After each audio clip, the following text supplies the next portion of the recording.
Hare Krishna. Hare Krishna. Hare Krishna.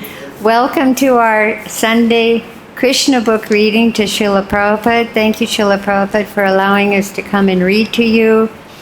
This week, for everyone online, we're on chapter 35, the Gopis' feeling of separation.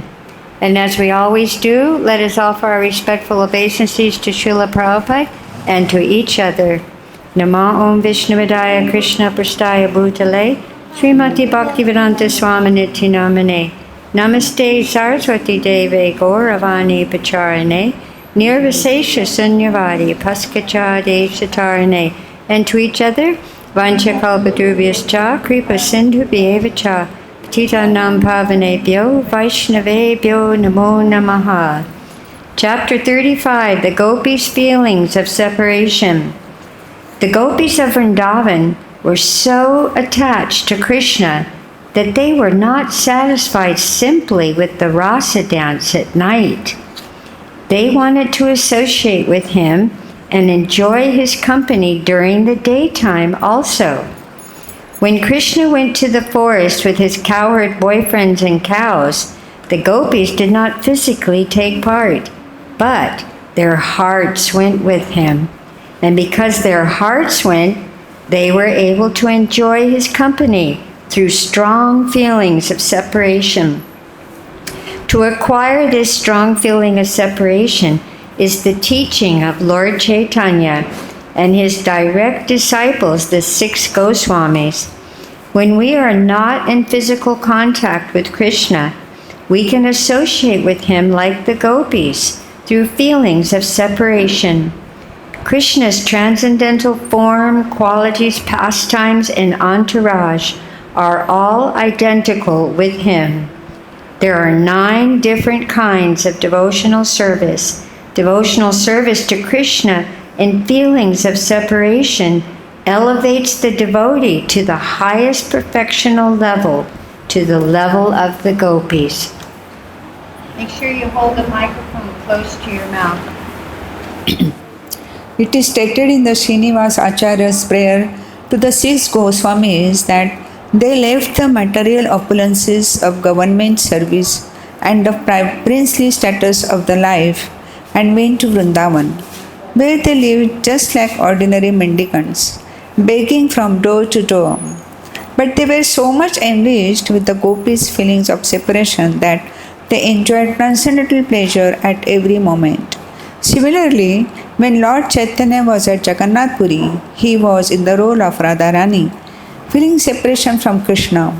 Those who are in the disciplic succession of the Madhva Gaudiya Sampradaya should always feel separation from Krishna, worship his transcendental form and discuss his transcendental teachings, his pastimes, his qualities, his entourage and his association. That will enrich the devotees to the highest devotional perfection. Feeling constant separation while engaged in the service of the Lord is the perfection of Krishna consciousness. The Gopis used to discuss Krishna amongst themselves, and their talks were as follows. My dear friends, one Gopi said, do you know that when Krishna lies on the ground, he rests on his left elbow and his head rests on his left hand. He moves his attractive eyebrows while playing his flute with his delicate fingers. And the sound he produces creates such a nice atmosphere that the denizens of the heavenly planets who travel in space with their wives and beloveds stop their airplanes, for they are stunned by the vibration of the flute. The wives of the demigods who are seated in the planes then became very much ashamed of their singing and musical qualifications. Not only that, but they become afflicted with conjugal love, and their hair and tight clothes immediately loosen.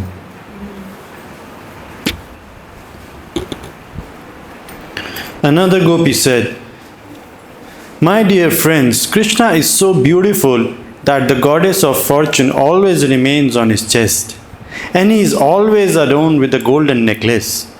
Beautiful Krishna plays his flute in order to enliven the hearts of many devotees. He is the only friend of the suffering living entities. When he plays his flute, all the cows and other animals of Vrindavan, although engaged in eating, simply take a morsel of food in their mouths and stop chewing. Their ears raise up and they become stunned. They do not appear alive but like painted animals. Krishna's flute playing is so attractive that even the animals become enchanted, and what to speak of ourselves. Another gopi said, "My dear friend, not only living animals but even inanimate objects like the rivers and lakes of Vrindavana also became stunned when Krishna passes with peacock feathers on his head and his body smeared with the minerals of Vrindavana. With the leaves and flowers decorating his body, he looks like some hero. When he plays on his flute and calls the cow with Balrama, the river Yamuna stops flowing and waits for the air to carry dust from his lotus feet. But the river Yamuna is unfortunate like us and does not get Krishna's mercy. The river simply remained stunned, stopping its waves just as we also stop crying for Krishna in expectations. In the absence of Krishna, the gopis were constantly shedding tears. But sometimes, when they expected that Krishna was coming, they would stop crying. But when they saw that Krishna was not coming, then again they would become frustrated and begin to cry. Krishna is the original personality of Godhead, the origin of all Vishnu forms, and the cowherd boys are all demigods. So just as Lord Vishnu is always worshipped and surrounded by different demigods like Lord Shiva, Lord Brahma, Indra, Chandra and others, when Krishna travelled through the Vrindavan forest or walked on Govardhan hill, he was accompanied by the Govardhan cowherd boys. While walking, he played his flute just to call his cows. Just by his association, the trees, plants and other vegetation in the forest immediately became Krishna conscious. A Krishna conscious person sacrifices everything for Krishna. Although the trees and plants were not very advanced in consciousness, by the association of Krishna and his friends, they also became Krishna conscious. They then wanted to deliver everything, whatever they had, namely their fruits, flowers and the honey incessantly falling their branches.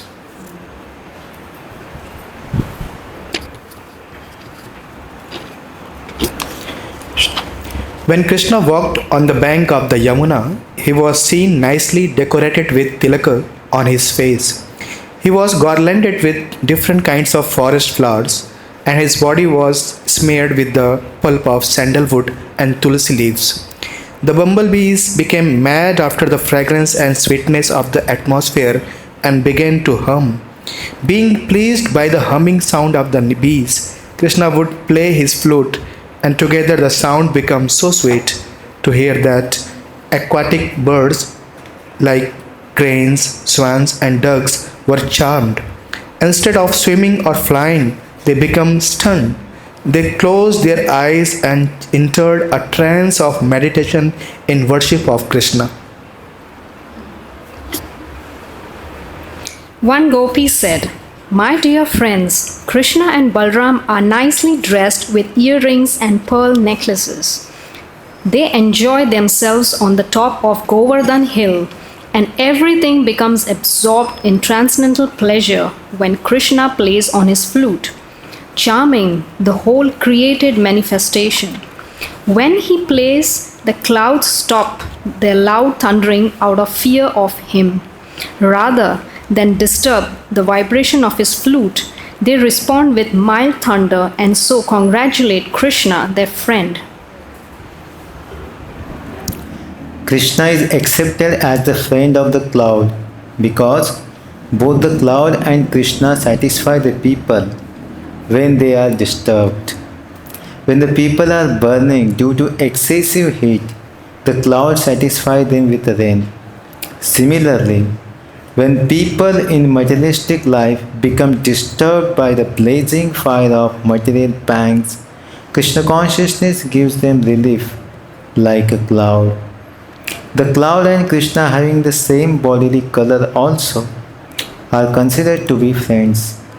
Desiring to congratulate its superior friend, the cloud poured not water but small flowers and covered the head of Krishna, just like an umbrella, to protect him from the scorching sunshine.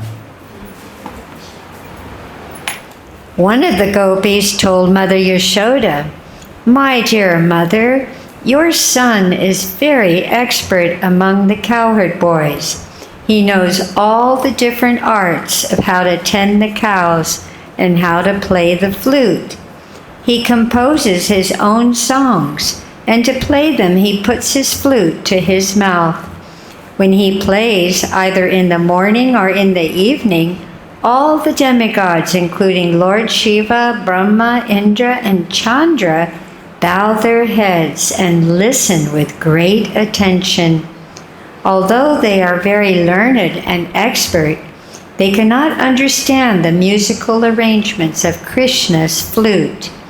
They simply listen attentively and try to understand, but they become bewildered and nothing more."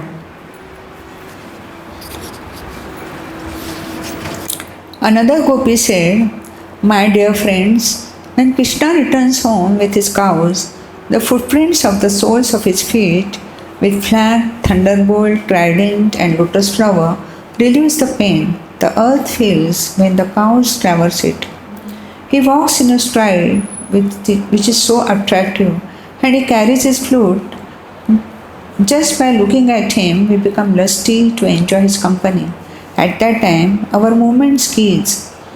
We become just like the trees and stand perfectly still, unaware that our hair and clothes are loosening." Krishna had many. It was small. Okay.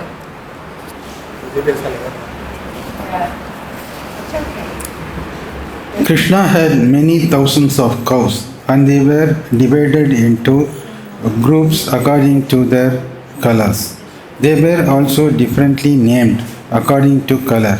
When he would prepare to return from the pasturing ground, he would gather all the cows, as Vaishnavas count 108 beads, which represents the 108 individual gopis.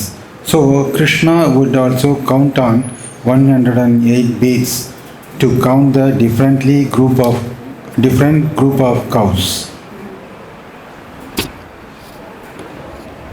When Krishna returns, he is garlanded with tulsi leaves.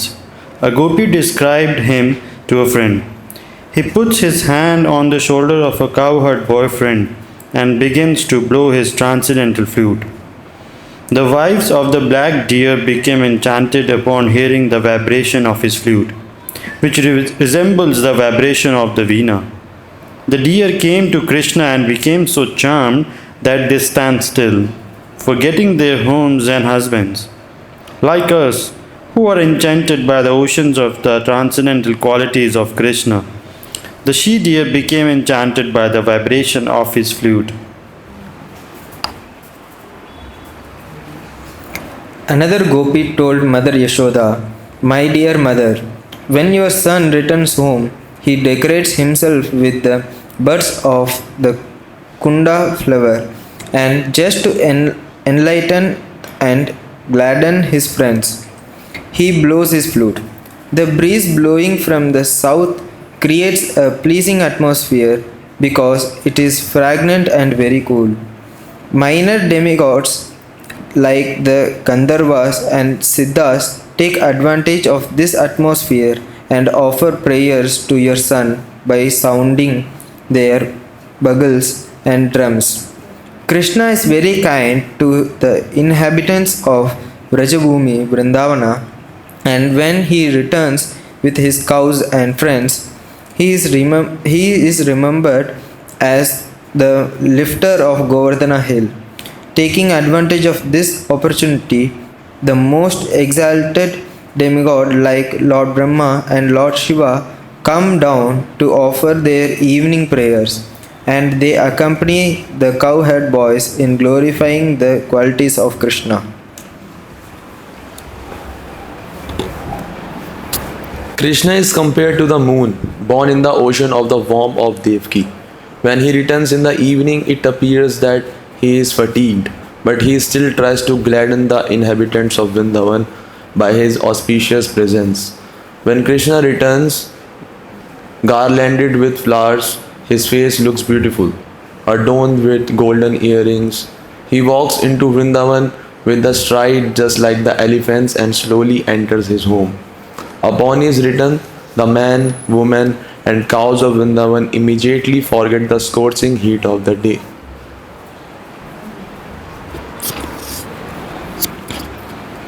Such descriptions of Krishna's transcendental pastimes and activities were remembered by the gopis during his absence from Vrindavan.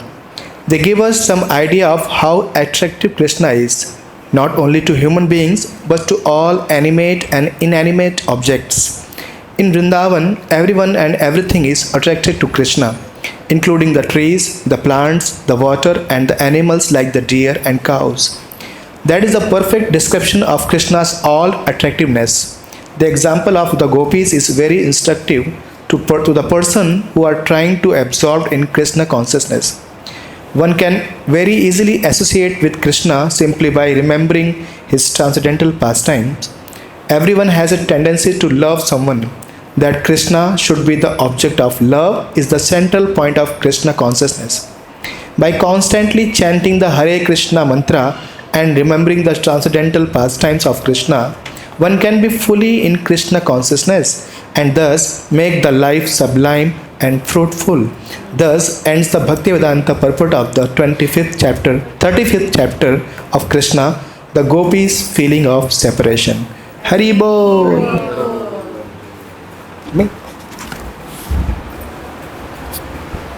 Chapter 36. Kamsa sends Akrura for Krishna. Vrindavan was always absorbed in the thoughts of Krishna. Everyone remembered his pastimes and was constantly merged in the ocean of transcendental bliss. But the material world is so contaminated that even in Vrindavan the asuras or demons tried to disturb the peaceful situation. Once a demon named Aristasur entered the village in the form of a great bull with a gigantic body and huge horns, digging up the earth with his hoofs. When the demon entered Vrindavan, the whole land appeared to tremble as if there were an earthquake. He roared fiercely, and after digging up the earth on the riverside, he entered the village proper. The fearful roaring of the bull was so piercing that some of the pregnant cows and women had miscarriages. Its body was so big, stout, and strong that a cloud hovered over its body just as clouds hover over mountains. Aristasura entered Vrindavan with such a fearful appearance that just on seeing this great demon, all the men and women were afflicted with great fear, and the cows and other animals fled the village. The situation became very terrible, and all the inhabitants of Vrindavan began to cry, Krishna, Krishna, please save us. Krishna saw that the cows were running away, and he immediately replied, Don't be afraid, don't be afraid. He then appeared before Aristasur and said, You lowest of living entities, why are you frightening the inhabitants of Gokul? What will you gain by this action? If you have come to challenge my authority, then I am prepared to fight you." In this way, Krishna challenged the demon, and the demon became very angry by the words of Krishna. Krishna stood before the bull, resting his hand on the shoulder of a friend. The bull proceeded towards Krishna in anger, digging the earth with his hooves. Aristasur lifted his tail, and it appeared that clouds were hovering about the tail. His eyes were reddish and moving in anger. Pointing his horns at Krishna, he charged him just like the thunderbolt of Indra. But Krishna immediately caught his horns and tossed him away, just as a gigantic elephant repels a small inimical elephant. Although the demon was perspiring and appeared very tired, he took courage and got up. Again he charged Krishna with a great force and anger. While rushing towards Krishna, he breathed very heavily. Krishna again caught his horns and immediately threw him to the ground, breaking his horns. Krishna then began to kick his body, just as one squeezes a wet cloth on the ground. Being thus kicked by Krishna, Aristasur rolled over and began to move his legs violently. Bleeding from the mouth and passing stool and urine, his eyes starting from their sockets, he passed to the kingdom of death.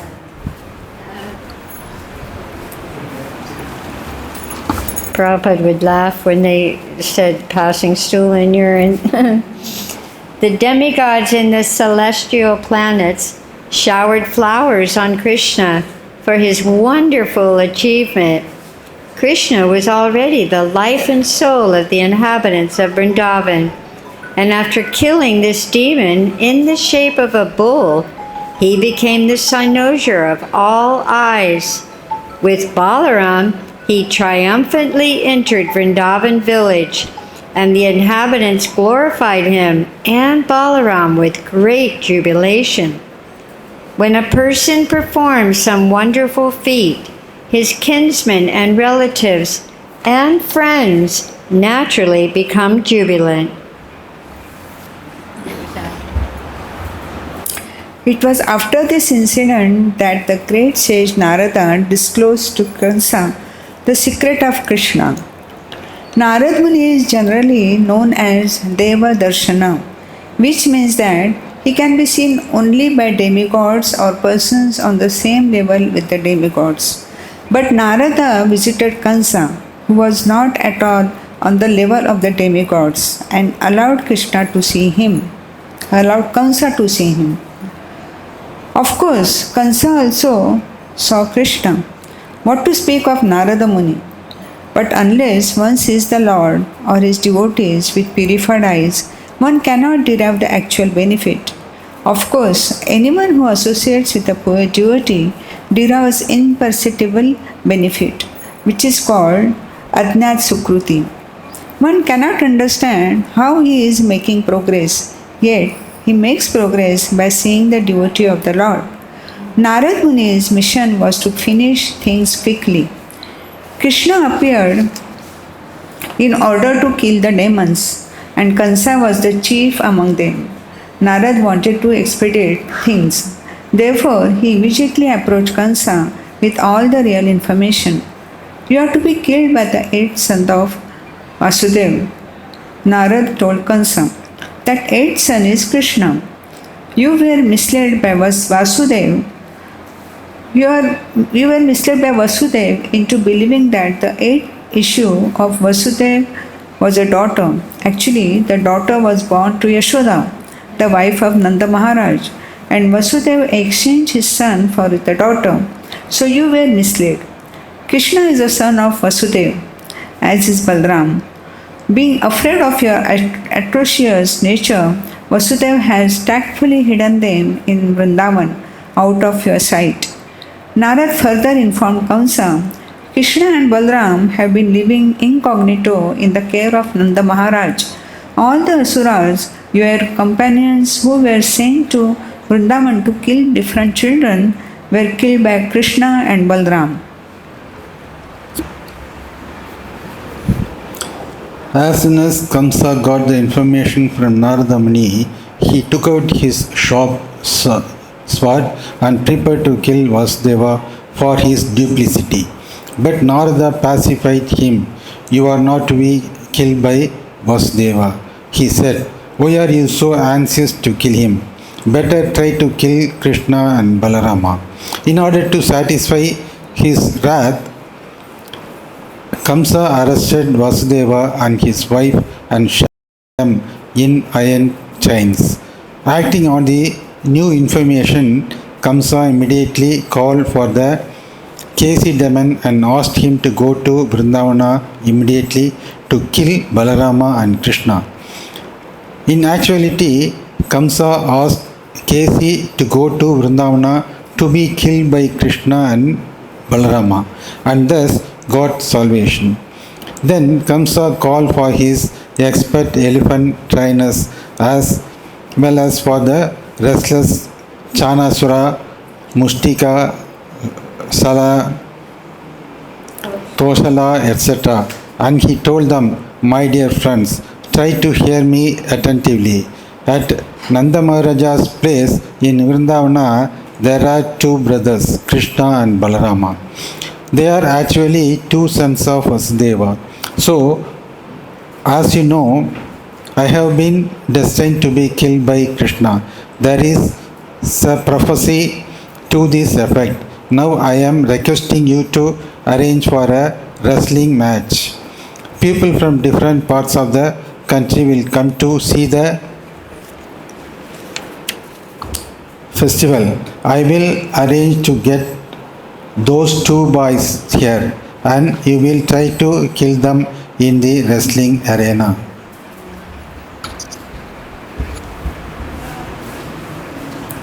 Wrestling matches are still enjoyed by people in northern India, and it appears from the statements of Srimad Bhagavatam that 5000 years ago wrestling was also popular. Kansa planned to arrange such a wrestling competition and to invite people to visit. He also told the trainers of the elephants, be sure to bring the elephant named Kuvalaya Pida and keep him at the gate of the wrestling arena. Try to capture Krishna and Balram on their arrival and have the elephant kill them. Kamsa also advised his friends to arrange to worship Lord Shiva by offering animal sacrifices and performing the sacrifice called Dhanur Yagya and the sacrifice performed on the 14th day of the moon, known as Chaturdasi. This date falls 3 days after Ekadashi, and it is set aside for the worship of Lord Shiva. One of the plenary portions of Lord Shiva is called Kala Bhairava. This form of Lord Shiva is worshipped by demons who offer animals killed before him.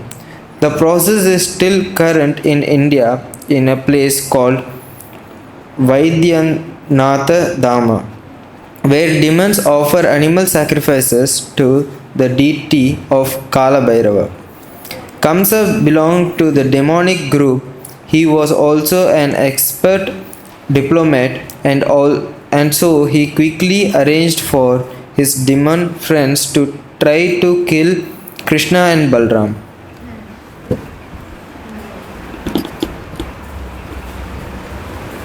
He then called for Akrura, one of the descendants in the family of Yadu, in which Krishna was born as the son of Vasudev.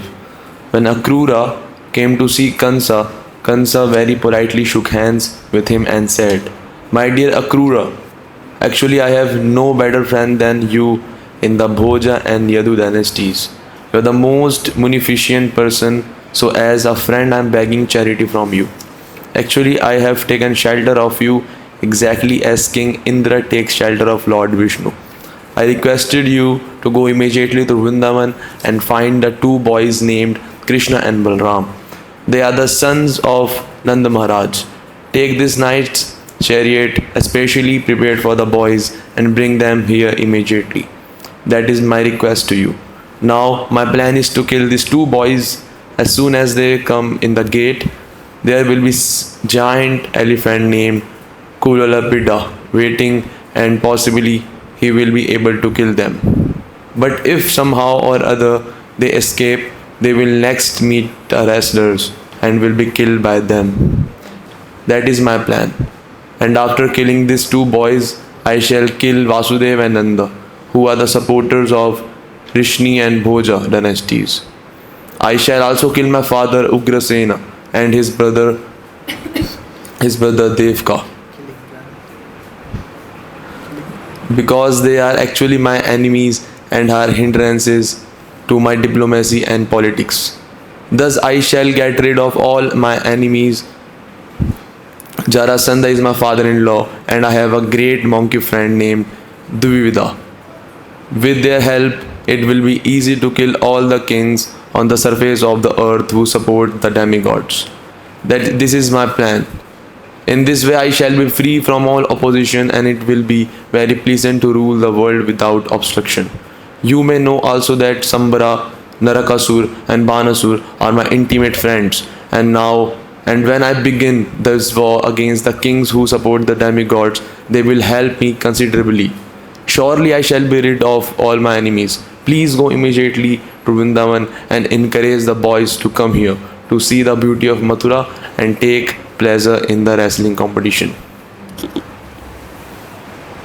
So much plan to kill.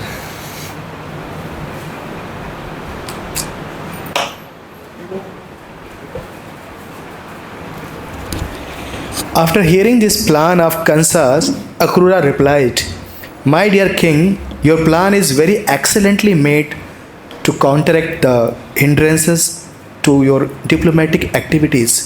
But you should maintain equilibrium, for the result of your activities may be fruitful or may be not fruitful. After all, man proposes, God disposes. We may make very great plans, but unless they are sanctioned by the supreme authority, they will fail. Everyone in this material world knows that the supernatural power is the ultimate disposer of everything. One may make a very great plan with fertile brain, but he must know that he will be subjected to the fruits, misery and happiness. But I have nothing to say against your proposal. As a friend, I shall carry out your order and bring Krishna and Balram here, as you desire." After instructing his friends in various ways, Kansa retired and Akrura went back to his home. Thus ends the Bhakti-Vedanta purport of the 36th chapter of Krishna. Kansa sends Akrura for Krishna. Hari Bol! Chapter 37, Killing the Keshi Demon and Vyomasura. After being instructed by Kamsa, the Keshi demon assumed the form of a terrible horse. He entered the area of Vrindavan with the speed of the mind, his great mane flying and his hooves digging up the earth. He began to whinny and terrify the whole forest. Krishna saw that the demon was terrifying all the residents of Vrindavan with his whinnying and his tail wheeling in the sky like a big cloud. Krishna could understand that the horse was challenging him to fight. The Lord accepted his challenge and stood before the Keshi demon, calling him to fight. The horse then ran toward Krishna, making a horrible sound like a roaring lion. His jaws spread wide open as if to swallow the whole sky. Keshi rushed toward the Lord with great speed and tried to trample him with his legs, which were strong, forceful, and as hard as stone. Krishna, however, immediately caught hold of his legs and thus baffled him. Krishna was somewhat angry, and thus he began to wheel the horse around. After a few rounds, he contemptuously threw him 100 yards away, just as Garuda throws a big snake. Thrown by Krishna, the horse immediately passed out. But after a little while, he regained consciousness and with great anger and force again rushed toward Krishna with his mouth open. As soon as Keshi reached him, Krishna pushed his left arm within the horse's mouth, and it looked as though a big snake had entered a hole in the field. The horse felt great pain because Krishna's arm felt to him like a hot iron rod. Immediately his teeth fell out. Krishna's arm within the mouth of the horse at once began to expand, and Keshi's throat choked up. As the great horse suffocated, perspiration appeared on his body, and he threw his legs hither and thither. At his last breath came, his eyeballs bulged in their sockets, and he passed stool and urine simultaneously. Thus, the vital force of his life expired. When the horse was dead, his mouth became loose, and Krishna could extract his arm without difficulty. He did not feel any surprise that the Keshi demon was killed so easily, but the demigods in the sky were amazed, and out of their great appreciation, they offered Krishna greetings by showering flowers. You come into this picture. This is Krishna killing the Keshi demon, his fist going into Keshi's mouth.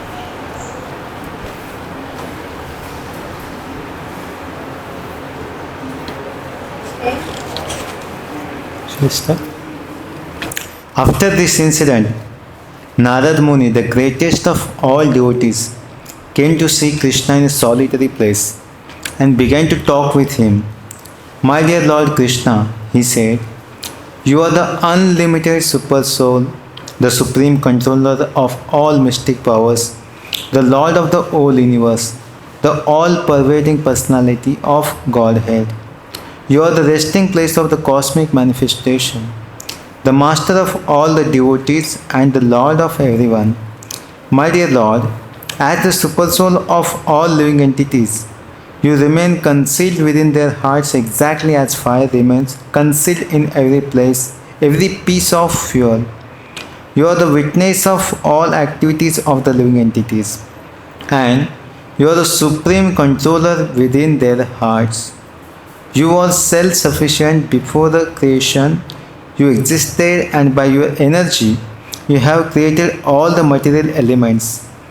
According to your perfect plan, this material world is created by the interaction of modes of nature, and by you it is maintained and annihilated. Although you are unaffected by all these activities, you are the supreme ruler eternally. My dear Lord, you have advented yourself on the surface of this earth just to kill all the so-called kings who are actually demons. These hobgoblins are cheating people in the dress of princely order. You have advented yourself to fulfill your own statement that you come within this material world just to protect the principle of religion and annihilate unwanted miscreants. My dear Lord, I am therefore sure that the day after tomorrow, I shall see demons like Chanur, Mustika, and other wrestlers and elephants, as well as Kamsa himself, killed by you. I shall see this with my own eyes. After this, I shall be able to see the killing of the demons like Shanka, Yavana, Mura, and Narakasura. I shall also see how you take away the Parijata flower from the kingdom of heaven, and how you defeat the king of heaven himself.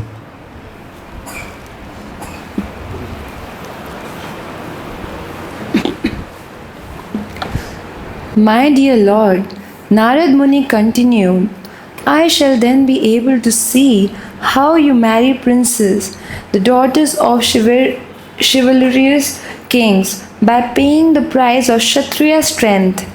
Whenever a Kshatriya wants to marry a very beautiful and qualified daughter of a great king, he must fight his competitors and emerge victorious.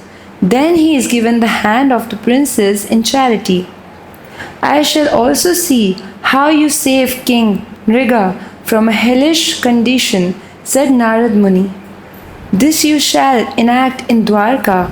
I shall also be able to see how you get your wife and Shamantaka jewel, and how you save the son of Brahmana from the death after he has already been transferred to another planet. After this, I'll be able to see you kill the Pondraka demon and burn to ashes the kingdom of Kashi. I will see how you kill the king of Shedi and Dantavakra during the great sacrifice of Maharaj Yudhishthir. Besides all this, it will be possible for me to see many other chivalrous activities while you remain in Dwarka. And all these activities performed by your grace will be sung by great poets throughout the world. At the battle of Kurukshetra, you will take part as the chariot driver of your friend Arjuna and as the invincible death incarnation, eternal time. You will vanquish all belligerents assembled there. I shall see a large number of military forces killed on that battlefield. My Lord, let me offer my respectful obeisances unto your lotus feet. You are situated completely in the transcendental position, in perfect knowledge and bliss. You are complete in fulfilling all your desires. By exhibiting your internal potency, you have set up the influence of Maya. Your unlimited potency cannot even be measured by anyone. My dear Lord, you are the supreme controller. You are under your own internal potency, and it is simply vain to think that you are dependent on any of your creations. You have taken birth in the Yadu dynasty or the Vrishni dynasty. Your advent on the surface of the earth in your original form of eternal blissful knowledge is your own pastime. You are not dependent on anything but yourself. Therefore, I offer my respectful obeisances unto your lotus feet. After offering his respectful obeisances to Lord Krishna, Narada Muni took permission and left. Narada Muni wanted to impress upon people in general that Krishna is fully independent. His activities, such as his appearance in the family of Yadu or his friendship with Arjuna, do not necessarily oblige him to act to enjoy the results. They are all pastimes, and for him they are all play. But for us, they are actual, tangible facts. After he had killed the Keshi demon, Krishna returned to tending the cows with his friends in the forest as though nothing had happened. Thus, Krishna is eternally engaged in his transcendental activities in Vrindavan with his friends, the cowherd boys and the gopis. But sometimes he exhibits the extraordinary prowess of the Supreme Personality of Godhead by killing different types of the demons.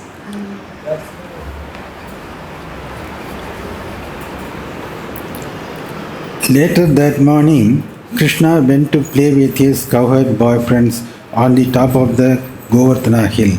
They were imitating the play of thieves and police. Some of the boys became police constables, and some became thieves, and some took the role of lambs. While they were thus enjoying their childhood pastimes, a demon by the name of Vyomasura, the demon who flies in the sky, appeared on the scene. He was the son of another great demon named Maya. These demons can perform wonderful magic. Vyomasura took the part of a cowherd boy playing as a thief and stole many boys who were playing the parts of lambs. One after another, he took away almost all the boys and put them in the caves of the mountain and sealed the mouths of the caves with stones. Krishna could understand the trick the demon was playing, therefore he caught hold of him exactly as a lion catches hold of a lamb. The demon tried to expand himself like a hill to escape arrest. But Krishna did not allow him to get out of his clutches. He was immediately thrown to the ground with great force and killed, just as an animal is killed in the slaughterhouse. After killing the Vyoma demons, Lord Krishna released all his friends from the caves of the mountains. He was then praised by the friends and by the demigods for these wonderful acts. He again returned to Vrindavana with his cows and friends. Thus ends the Bhaktivedanta purport of the 37th chapter of Krishna, killing the Kesi demon and Vyomasura. Hari Bol.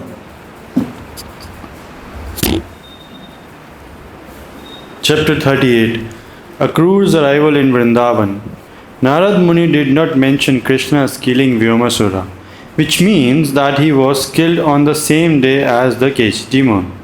The Keshi demon was killed in the early morning, and after that the boys went to tend the cows on Govardhana hill, and it was there that Vyomasura was killed. Both demons were killed in the morning. Akrura was requested by Kansa to arrive in Vrindavan by evening. After receiving instructions from Kamsa, Akrura started the next morning via chariot for Vrindavan. Because Akrura himself was a great devotee of the Lord, while going to Vrindavan, he began to pray to the Lord. Devotees are always absorbed in thoughts of Krishna, and Akrura was constantly thinking of Lord Krishna's lotus eyes. He did not know what sort of pious activity he must have performed to gain an opportunity to go see Lord Krishna and Lord Balrama in Vrindavana on that day. A pure Vaishnava always thinks himself unfit to serve Krishna. So Akrura began to think within himself that he was unfit for gaining the transcendental opportunity of seeing the Supreme Personality of Godhead. He considered himself as unfit for seeing Krishna as a materialistic person is for understanding the science of God, or as a fourth class person, a Shudra, is for studying the Vedas. But then Akrura began to think, by the grace of Krishna everything is possible, and thus if he likes, I will be able to see him. Just as a blade of grass floating on the waves of a river may by chance come near the shore and gain shelter, a conditioned soul carried away by the waves of material existence may sometimes be saved by the grace of Krishna. Akrura thus thought that if Krishna willed, he would be able to see him. Akrura considered himself most fortunate that he was going to see Krishna, whom great mystic yogis desire to see. He was confident that on that day all the sinful reactions of his past life would be finished and his fortunate human form of life would be successful. Akrura also considered that he was very much favored by Kamsa, who was sending him to bring back Krishna and Balrama, and thus enabling him to see the Lord. Akrura continued to consider that formerly Great sages and saintly persons were liberated from the material world simply by seeing the shining nails of Lotus feet of Krishna. Of lotus feet of Krishna. That Supreme Personality of Godhead has now come just like an ordinary human being, and it is my great fortune to be able to see him face to face. Akrura thought. He was filled with expectations of seeing the very lotus feet which are worshipped by great demigods like Brahma, Narada, and Lord Shiva, which traverse the ground of Vrindavan and which touch the breasts of gopis, covered with tinges of kumkum.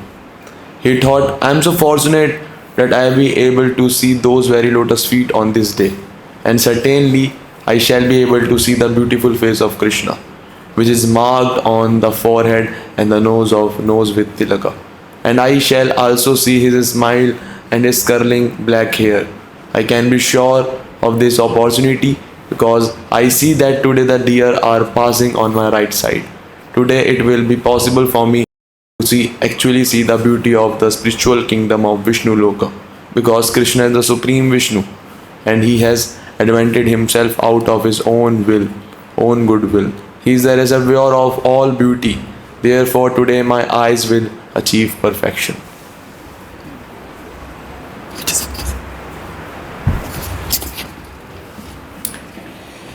Akrura knew beyond a doubt that Lord Krishna is the Supreme Vishnu. Lord Vishnu glances over the material energy and thus the cosmic manifestation comes into being. And although Lord Vishnu is the creator of this material world, he is free by his own energy from the influence of the material energy. By his internal potency, he can pierce the darkness of the material energy. Similarly, Krishna, the original Vishnu, by expanding his internal potency, created the inhabitants of Vrindavan. In the Brahma Samhita, it is confirmed that the paraphernalia and the abode of Krishna are expansion of his internal potency.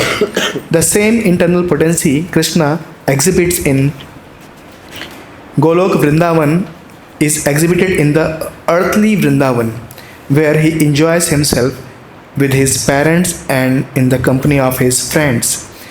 The cowherd boys and gopis, by the statement of Akrura, it is clear that since Krishna is transcendental to the modes of material nature, and inhabitants of Vrindavan, who are always engaged in loving service to the Lord, are also transcendental.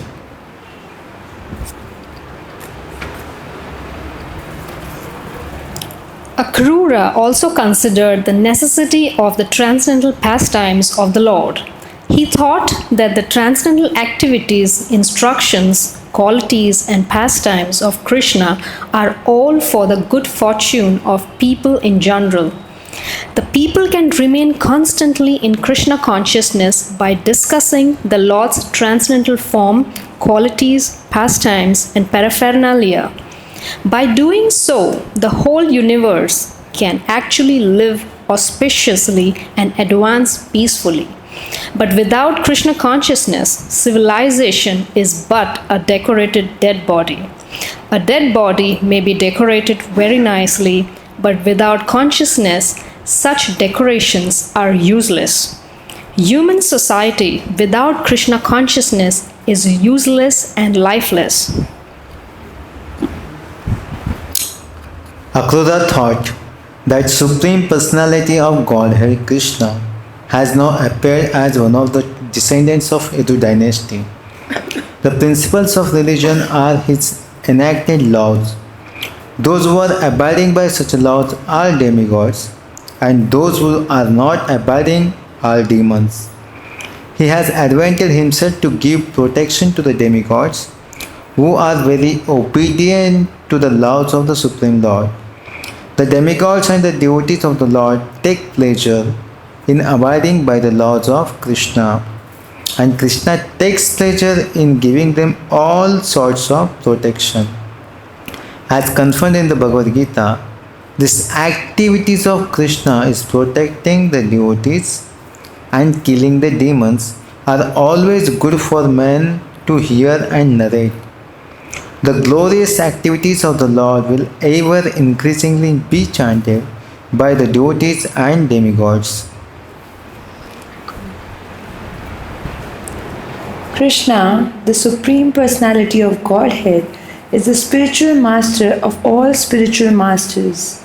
He is the deliverer of all fallen souls and the proprietor of the three worlds. Anyone who is able to see him by eyes smeared with love of Godhead, enjoys a festival of seeing. Today I shall be able to see the Supreme Personality of Godhead, who, by his transcendental beauty, has attracted the goddess of fortune to live with him perpetually. As soon as I arrive in Vrindavan, I will get down from his chariot and fall prostrate to offer my obeisances to the Supreme Lord, the Master of material nature and all living entities. The lotus feet of Krishna are always worshipped by great mystic yogis, so I shall also worship his lotus feet and become one of his friends in Vrindavan like the cowherd boys.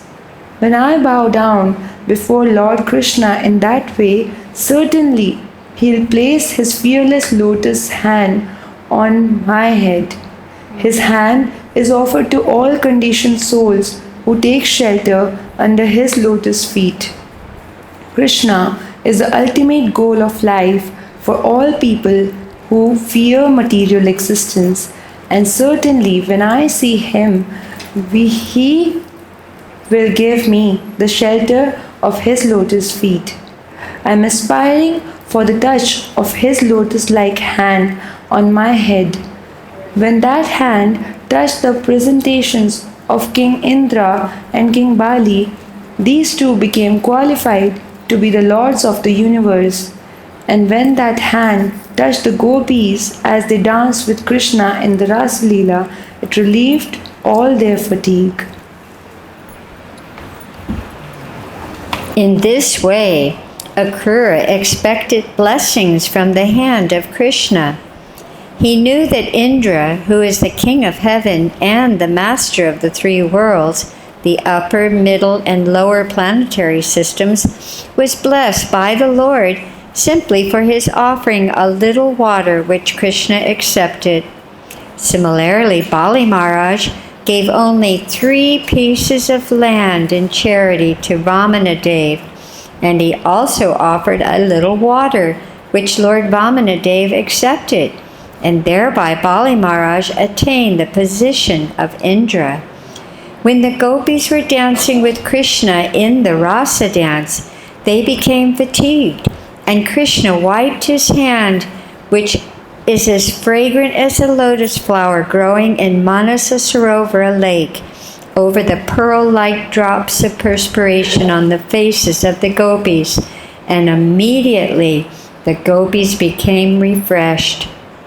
Thus, Akrura was expecting benediction from that supreme hand of Krishna. Krishna's hand is capable of bestowing benediction upon all kinds of men if they take to Krishna consciousness. If one wants material happiness like that of the King of Heaven, he can derive that benediction from the hand of Krishna. If one wants liberation from the pangs of material existence, he can also get that benediction from the hand of Krishna. And if one in pure transcendental love for Krishna wants personal association and the touch of his transcendental body, he can also gain that benediction from his hand. Akrura was afraid, however, because he had been defeated by Kansa, the enemy of Krishna. He thought, I am going to see Krishna as a messenger of the enemy. At the same time, he thought, Krishna is in everyone's heart as the super soul, so he must know my heart. Although Akrura was trusted by the enemy of Krishna, his heart was clear. He was a pure devotee of Krishna. He risked becoming Kansa's deputy just to meet Krishna. He was certain that although he was going as a representative of Kamsa, Krishna would not accept him as an enemy. Even though I am a sinful mission, being deputed by Kamsa, when I approach the Supreme Personality of Godhead, I shall stand before him with all humility and folded hands. Surely he will be pleased with my devotional attitude, and maybe he will smile lovingly and look upon me, and thereby free me from all kinds of sinful reactions. I shall then be on the platform of transcendental bliss and knowledge. Since Krishna knows my heart, certainly when I approach him, he will embrace me. Not only am I a member of the Yadu dynasty, but I am his relative and unalloyed pure devotee. By his merciful embrace, surely my body, heart, and soul will be completely cleansed of the actions and reactions of my past life. When our bodies touch, I will immediately stand up with folded hands with all humility. Certainly, Krishna and Balram will call me Akrura uncle, and at that time my whole life will be glorious. Unless one is recognized by the Supreme Personality of Godhead, his life cannot be successful. It is clearly stated here that one should try to be recognized by the Supreme Personality of Godhead by one's service and devotion, without which the human form of life is condemned.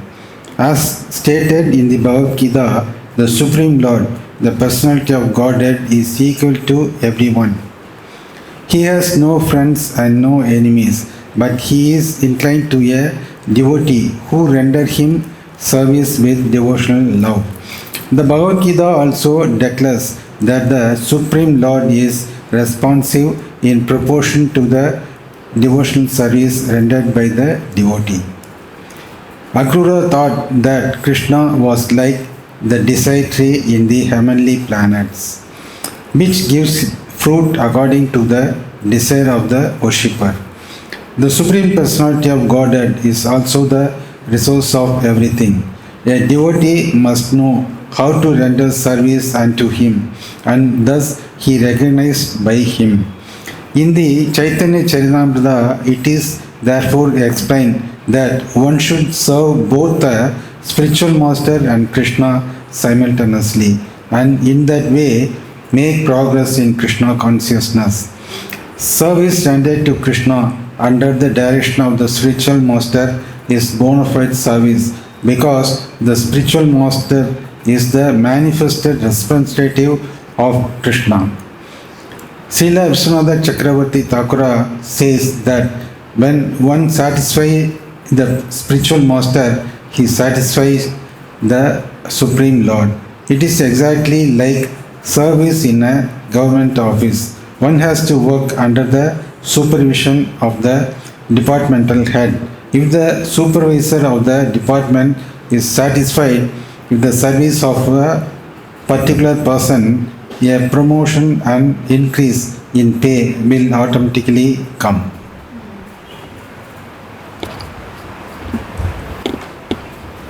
Akrura then thought, when Krishna and Balaram are pleased with my behavior, certainly they will take my hand, receive me within their home and offer me all kinds of respectable hospitalities.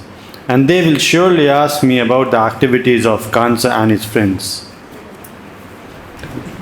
In this way, Akrura, the son of Sofalka, meditated on Sri Krishna on his journey from Mathura.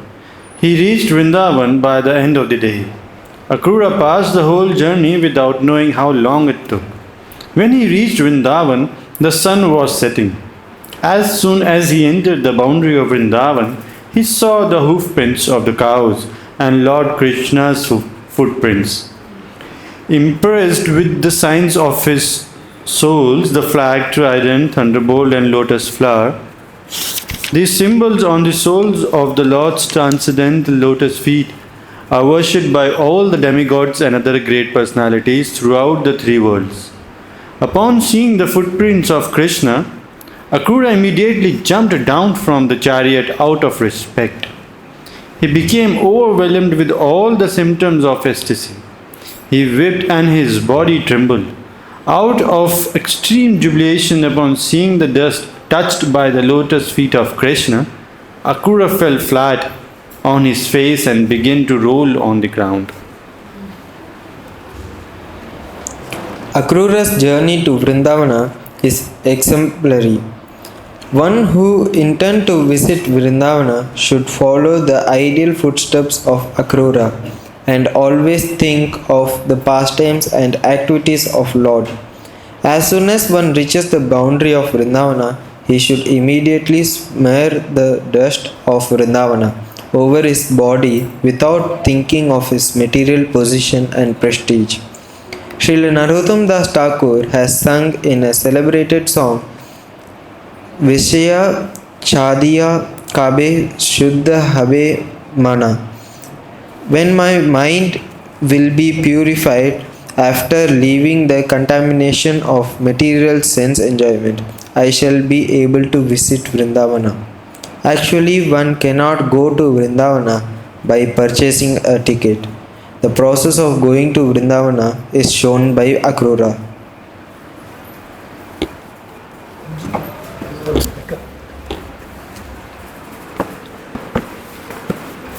When Akrura entered Vrindavan, he saw Krishna and Balram engaged in supervising the milking of the cows. Krishna was dressed in yellow garments and Balram in bluish. Akrura also saw that their eyes were exactly like the beautiful lotus flower that grows during the autumn season. He saw Krishna and Balram in the spring of their youth. Although they had the same bodily features, Krishna was blackish in complexions, whereas Balram was whitish. Both were the shelter of the goddess of fortune. They had well constructed bodies, beautiful hands, and pleasing faces, and they were as strong as elephants. Now, after seeing their footprints marked with flag, trident, thunderbolt, and lotus, Akrura actually saw Krishna and Balram face to face. Although they were the most influential personalities, they were glancing at him with smiling faces.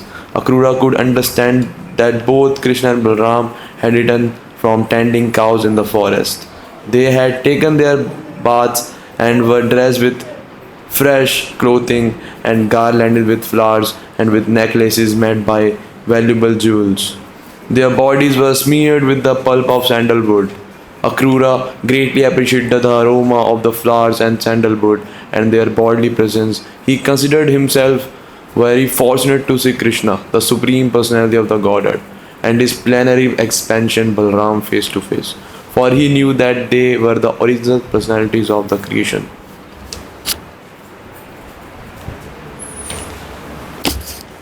As stated in the Brahma Samhita, Krishna is the original personality of Godhead and cause of all causes. Akrura could understand that the Supreme Personality of Godhead had appeared personally for the welfare of his creation, to re-establish the principles of religion and to annihilate the demons with their bodily effulgence, and the brothers were dissipating all the darkness of the world as if they were mountains of sapphire and silver. Without hesitating, Akrura immediately got down from his chariot and fell flat, just like a rod, before Krishna and Balram. Upon touching the lotus feet of the Supreme Personality of Godhead, he became overwhelmed with transcendental bliss. His voice choked up and he could not speak. Due to this transcendental pleasure, incessant torrents of tears fell from his eyes. He remained stunned in ecstasy, as if devoid of all powers to see and speak. Lord Krishna, who is very kind to the devotees, raised Akrura with his hand and embraced him. It appeared that Lord Krishna was very much pleased with Akrura. Balram also embraced Akrura. Then the two lords took him by the hand and brought him to their sitting room, where they offered him a very nice sitting place and water for washing his feet. They also worshipped him with a suitable presentation of honey mixed with other ingredients. When Akrura was thus comfortably seated, Krishna and Balram offered him a cow in charity and then brought very palatable dishes, and Akrura accepted them. When Akrura finished eating, Balram gave him betel nut and spices as well as pulp of some sandalwood just to make him more pleased and comfortable. The Vedic system of receiving a guest was completely absorbed by Lord Krishna and himself to teach all other how to receive a guest at home. It is a Vedic injunction that even if a guest is an enemy, he should be received so well that he does not apprehend any danger from the host. If the host is a poor man, he should at least offer a straw mat as a sitting place and a glass of water to drink. Krishna and Balram welcomed Akrura in a way just befitting his exalted position. After Akrura was thus properly received and seated, Nanda Maharaj, the foster father of Krishna, said, "My dear Akrura, what shall I inquire from you? I know that you are being protected by Kamsa, who is most cruel and demoniac. His protection is just like the slaughterhouse keeper's protection of animals he will kill in the future. Kamsa is so selfish that he has killed the sons of his own sister. So how can I honestly believe that he is protecting the citizens of Mathura? This statement is most significant. If the political or executive heads of the state are simply interested in themselves, they can never look after the welfare of the citizens." As Nanda Maharaj spoke to Akrura with pleasing words, Akrura forgot all the fatigue of his day's journey from Mathura to Vrindavan.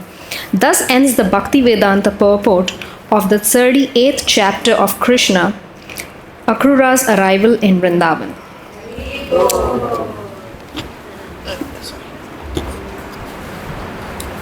So that concludes our 1 hour of reading Krishna book to Srila Prabhupada. Let us offer respectful obeisances to Srila Prabhupada and to each other. Namo Vishnubhadaya Krishna Prastaya Bhutale Srimati Bhakti-Vedanta Swami Nitya Namane Namaste Saraswati Deve Gauravani Pacharane Nirvisesha Sunyavadi Paskachade Shatarane, and to each other. Vanchakalpatubhyascha Kripa Sindhu Bhyevacha Titanam Bhavanebhyo Vaishnavebhyo Namo Namaha. Jai Krishna Book, Jai Srila Prabhupada, Shri Gauda Bhakta Vrinda. Ki Jai. Before you all go, Mataji has Oh yes, I have my